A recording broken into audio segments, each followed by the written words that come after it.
A Santa Ceia. Para quem é? Esse é um estudo baseado em 1 Coríntios 11.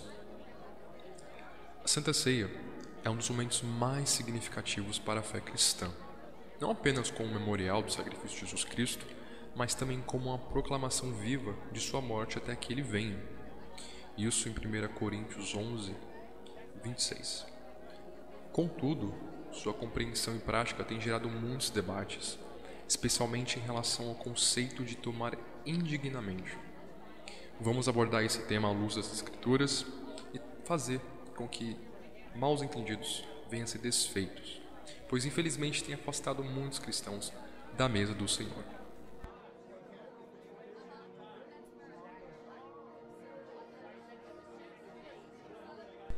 Contextualizo iniciando no capítulo 11 de 1 Coríntios, quando Paulo escreve para corrigir problemas na prática da ceia na igreja de Corinto. A questão central não era apenas doutrinária, mas comportamental. A ceia, que deveria ser um momento de comunhão e unidade, havia se transformado em uma ocasião de divisões e injustiças. Isso vemos em 1 Coríntios 11, 18 ao 22. Alguns comiam em excesso, outros passavam fome, e havia até mesmo quem usasse a ocasião para embriagar-se. Por isso, Paulo introduz a narrativa da instituição da ceia do Senhor, em 1 Coríntios 11, 23 ao 26, como um lembrete da seriedade e do propósito do evento. Lembrar do corpo e do sangue de Cristo oferecido por nós. Este contexto nos ajuda a entender o significado de tomar indignamente.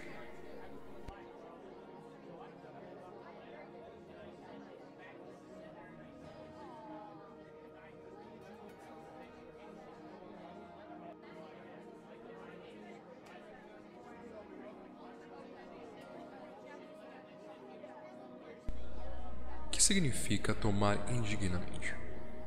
A palavra indignamente, em grego, anaxias, refere-se à maneira como alguém participa da ceia, e não à condição espiritual da pessoa. O problema que Paulo aborda não é o pecado pessoal, mas o comportamento desrespeitoso e desatento durante a ceia. Paulo afirma que recebeu do Senhor aquilo que também entregou à igreja, isso em 1 Coríntios 11, 23, referindo-se à instituição da ceia por Jesus. É importante notar que, quando Jesus compartilhou o pão e o vinho com os seus discípulos, ele o fez com pecadores, incluindo Judas, que já havia planejado traí-lo. Isso vemos em Lucas 22, do 21 ao 22. Esse detalhe é crucial. Se o pecado fosse um impeditivo para participar da ceia, nem os discípulos originais poderiam tê-la tomado. Além disso, Jesus se sentou à mesa com publicanos e pecadores em várias ocasiões. Isso temos como base Mateus 9, versículo 10 a 13, Lucas 19, versículo 5 ao 7, demonstrando que sua comunhão não excluía os pecadores, mas os chamava ao arrependimento e à reconciliação. O examine-se, pois, o homem a si mesmo, em 1 Coríntios 11, 28, também é frequentemente mal compreendido. Esse exame não é uma busca obsessiva por perfeição, ausência de pecado, mas uma reflexão sobre a atitude com que se participa da ceia. Em Corinto, a indignidade estava no egoísmo, na falta de reverência e na desconsideração pelo próximo. A ceia, que deveria unir, estava sendo usada para dividir. Portanto, tomar indignamente não se refere a pecar, mas a participar da ceia com desrespeito, hipocrisia ou desunião.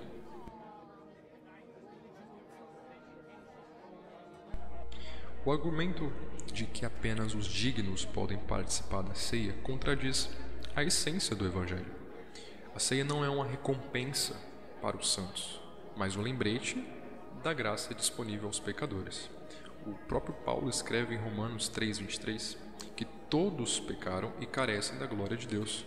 Nenhum de nós é digno por mérito próprio.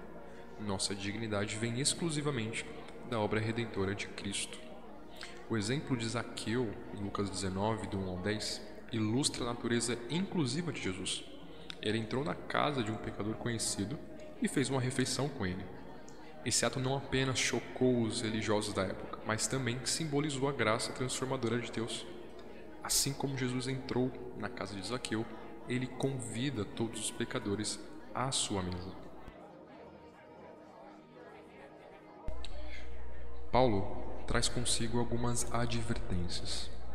O texto de 1 Coríntios 11, 27, 30 traz uma advertência séria.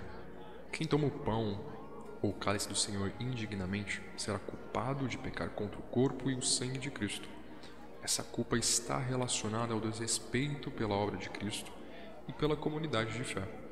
Não há presença de pecado na vida do participante. Paulo também menciona que muitos estavam fracos e doentes, e alguns até dormem, no verso 30.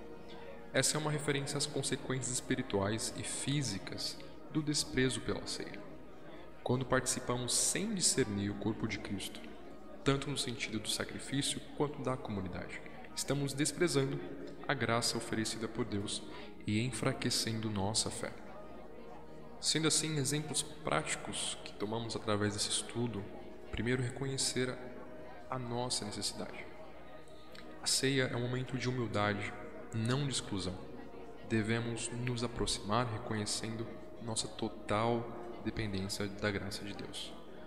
Como o publicano da parábola, nossa oração deve ser: Deus, tenha misericórdia de mim, pecador. Isso em Lucas 18, 13. Segundo, promover a nossa unidade. O contexto de 1 Coríntios 11 nos ensina que a ceia deve ser um momento de unidade, não de divisão.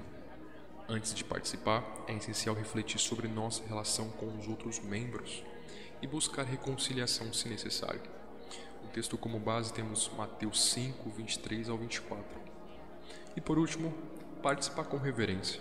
Discernir o corpo de Cristo significa lembrar com gratidão do sacrifício de Jesus e participar com um coração reverente.